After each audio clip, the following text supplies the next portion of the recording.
Hi friends, please subscribe to Amravati Media and press the bell icon for more latest updates.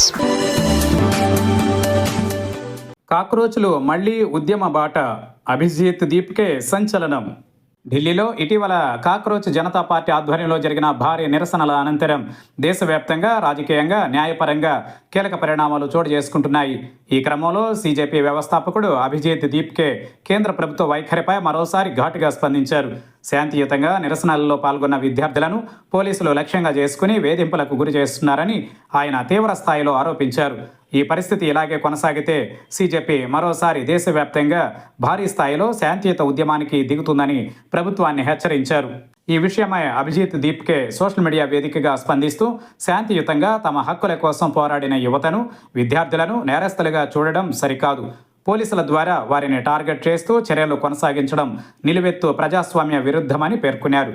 ప్రభుత్వం వెంటనే ఈ విధమైన వేధింపులను నిలిపివేయాలని ఆయన demand చేశారు.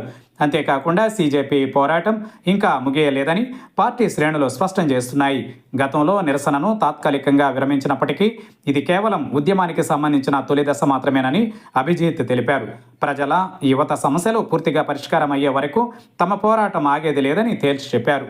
మరోవైపు సుప్రీంకోర్టు ఇచ్చిన మధ్యంతర ఆదేశాలపై సీజేపీ అసంతృప్తి వ్యక్తం చేస్తుంది.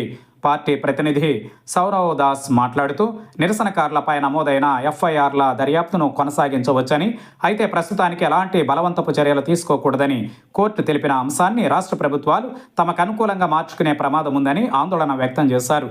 దీనివల్ల నిరసనకారులపై ఉన్న కేసుల ఉపసంహరణ ప్రక్రియ మరింత ఆలస్యమయ్యే అవకాశం ఉందని అన్నారు. సీజేపీ ప్రధాన డిమాండ్లలో ఒకటైన నిరసనకారులపై నమోదైన ఎఫ్ఐఆర్ల ఉపసంహరణను కేంద్ర రాష్ట్ర ప్రభుత్వాలు తక్షణమే అమలు చేయాలని సౌరవ్ దాస్ డిమాండ్ చేశారు. జూలై 25న కేంద్ర ప్రభుత్వం యువతకి ఇచ్చిన హామీ ప్రకారం శాంతియుత నిరసనకారులపై కేసులను ఎత్తివేయాలి. ముఖ్యంగా అస్సాం, బీహార్ వంటి ఎన్డీఏ పాలిత రాష్ట్రాలు కేంద్రం ఇచ్చిన హామీని గౌరవించి కేసులను ఉపసంహరించుకోవాలి. కోర్టు విచారణ సమయంలో కేంద్రం తరఫున వాదించిన న్యాయవాదులు ఈ హామీ ప్రస్తావన తేకపోవడం నిరాశపరిచిందని పేర్కొన్నారు.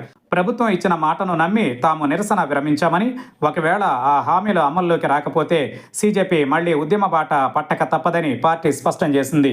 దీంతో ఈ అంశం ప్రస్తుతం జాతీయ రాజకీయాలలో తీవ్ర చర్చనీయాంశంగా మారింది.